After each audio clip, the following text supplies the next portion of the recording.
Altavia 1 je dálková turistická trasa v severní Itálii. Vede skrz Dolomity, které tvoří jeden z horských masivů italských Alp. Začíná u jezera Lago di Braies a končí nedaleko města Belluno. Trasa je dlouhá přibližně 120 km s celkovým převýšením 7000 metrů. Plánujeme ji ujít celou za 7 dní. Na výpravu nevyrážím sám, doprovázejí mě manželka s dcerou. Pro ně je hlavní motivací setkání s italským živlem, neb jsou obě zanícené italianistky. To ale netuší, že se mnou je na téhle cestě čeká jen pot, slzy a skřípění zubů. V příštích 7 dnech budeme muset každý den vystoupat kolem 1000 výškových metrů, tak uvidíme, jak to bude.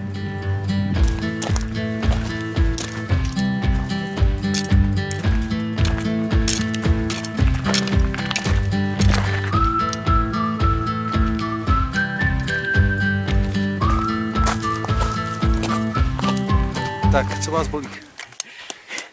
Nic. Nic nepřiznám.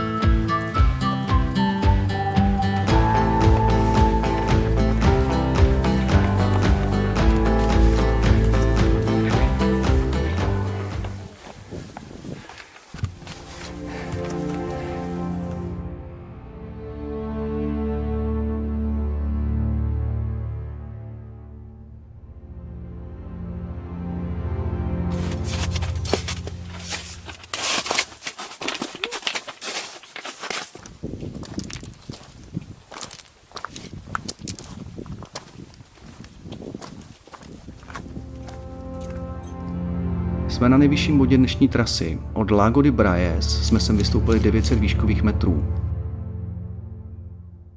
Poprvé odtud vidíme Monte Pelmo, horu, která nás bude provázet celou cestu a na jejíž úpatí bychom měli dorazit za 3 dny.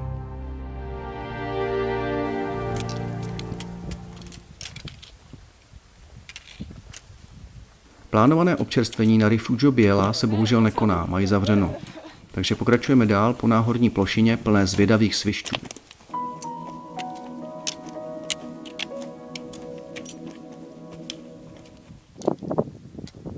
Tady dole už je další chata, Rifugio Senes.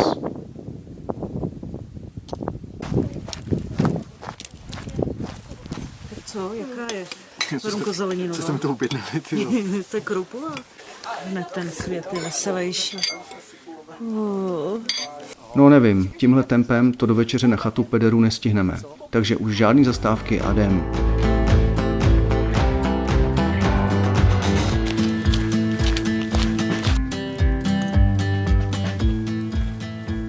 Je to sice furt z kopce, ale ten skopec je teda místy brutální.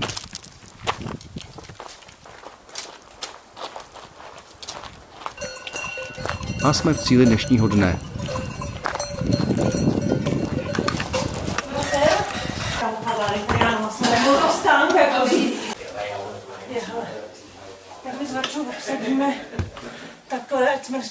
Spíme v takzvané dormitory, což je společná ložnice, v tomto případě pro 8 osob.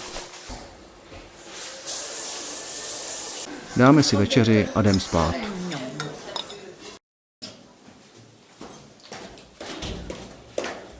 Ráno vstáváme brzy, na snídani jsme mezi prvními. Po snídani se zabalíme a můžeme vyrazit dál.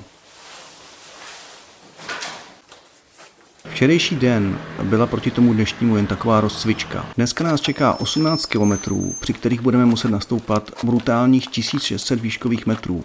Jestli tohle holky zvládnou, tak už zvládnou všechno.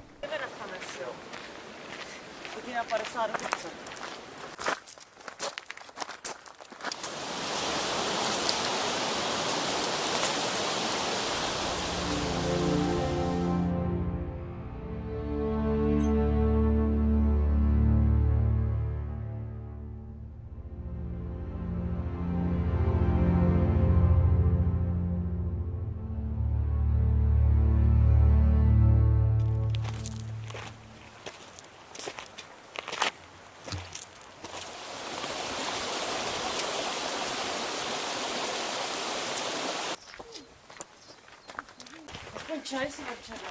Já si dám nějaký latte. Na Rifugio Fanes si dáme svačinku a za chvilku vyrážíme směr Lago di Limo.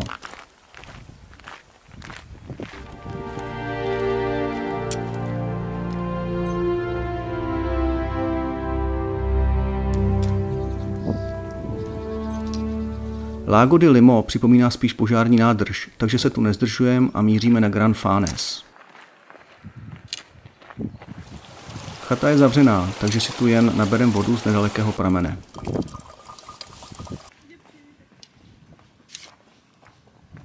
Jsme sice v polovině trasy, ale hlavní stoupání nás teprve čeká. Je tedy ideální čas na krátký odpočinek.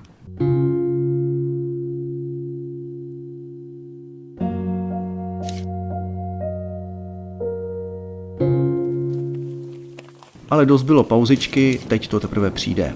Z příjemného údolí budeme muset vystoupat do tohohle sedla. Je nám trochu divný, že všichni turisté pokračují dál údolím. Před námi není ani noha, tak snad to nebude nikde zavřený.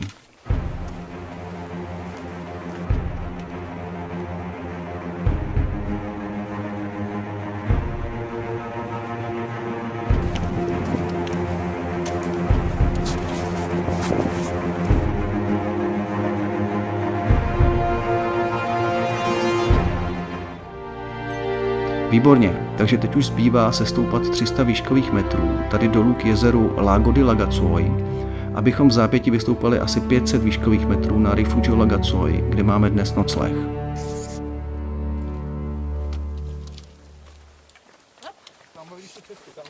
Vidíme ji, no. Já?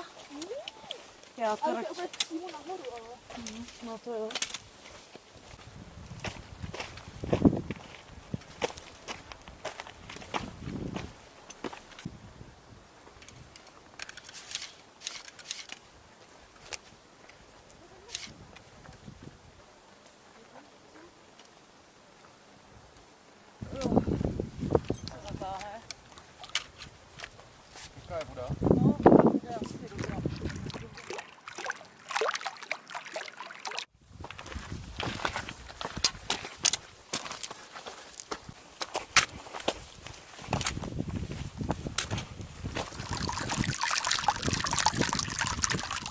S přibývající nadmořskou výškou rostou i sněhová pole a postupně se nám začíná ztrácet značka.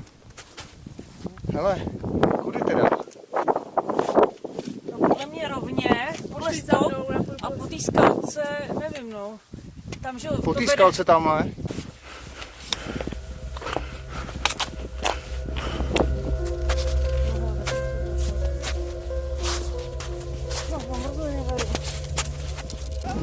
Kde máš značku? A tamhle jsou tyče, Miloši. Zaborujeme si teď prostě. Tamhle projdeme určitě. Jo, jsou tady nějaký stopy. Jsou, tady jsou stopy. Jo, prd, vole.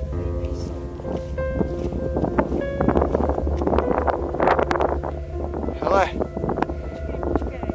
koukni se tamhle dál, jak vypadá tamhle, jak je ta pyramida. Před tebou jdi. Rovně, no. Tohle to je teda, ne, že by to nešlo, jo, ale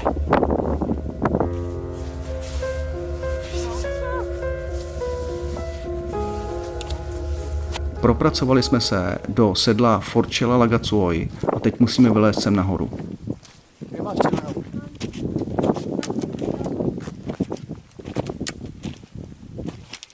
Tak tam tudy určitě nejdem. A tam jsou ty kluci. Ty vole. Já bych šel podél těch dřev. Jo? Nebo trošku tady v tom sněhu to sjedeš tamhle a pojedeme. Po tomhle sněhovém poli fakt ne, to radši po skále.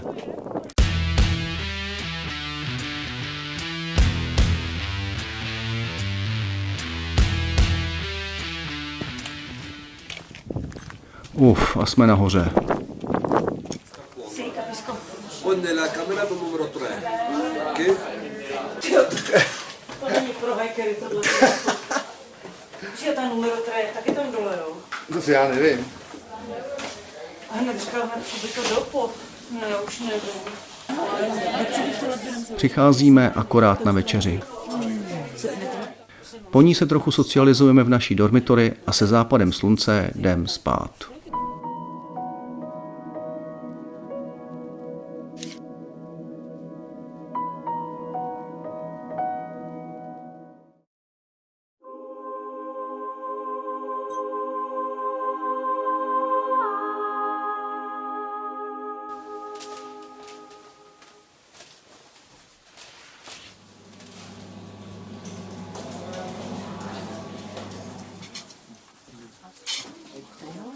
To se dá dezert. Máš je mokrý? Dneska je třetí den a ten je naplánovan jako odpočinkový. Do Averau je to asi 7 kilometrů, tady přes údolí.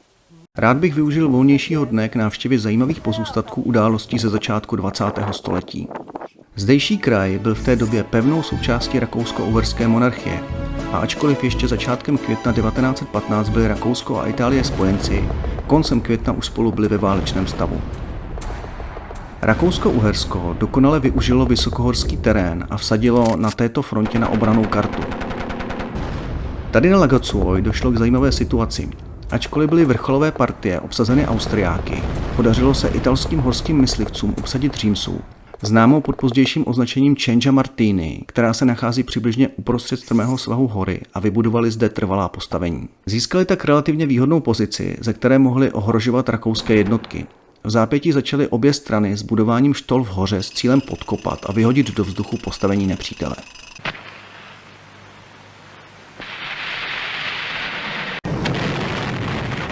V průběhu války zde bylo odpáleno celkem 5 min, které však nevedly k výraznějším změnám postavení soupeřících stran. A jsou to právě bývalé minové štoly, které využijeme k sestupu dolů do údolí.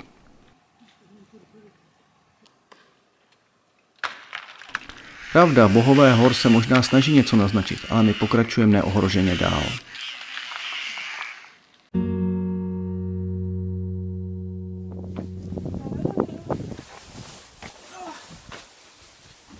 Jo, přidržuj se, Veru, toho lana, jo. Co svítí? Jo, tady jsou 2, jo. No tak to je dobrý teda.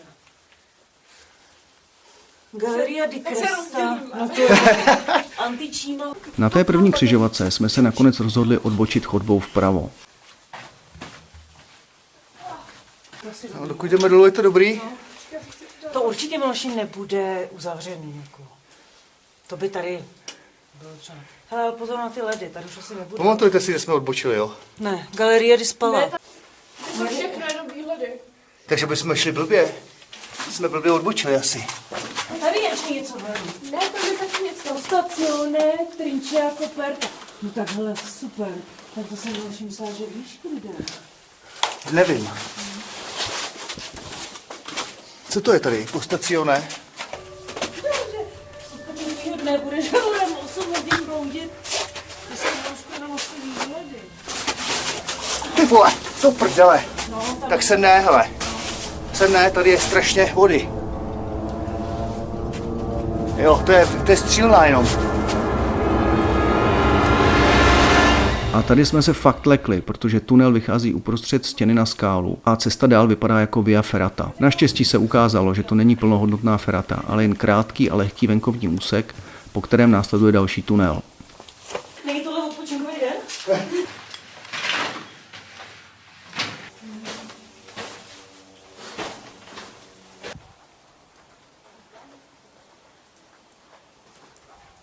Tak a tunely jsou za námi. Pokračujeme dál východním směrem kolem ruin bývalých kasáren a pak sejdeme do údolí. Přejdeme hlavní silnici a zahájíme výstup k Cinque Torri.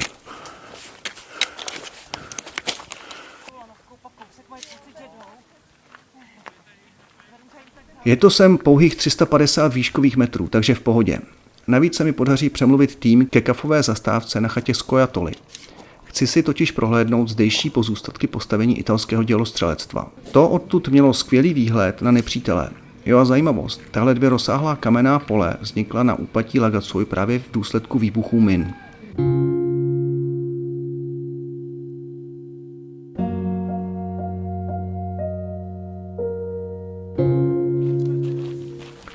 Na chatě Averou jsme za chvíli.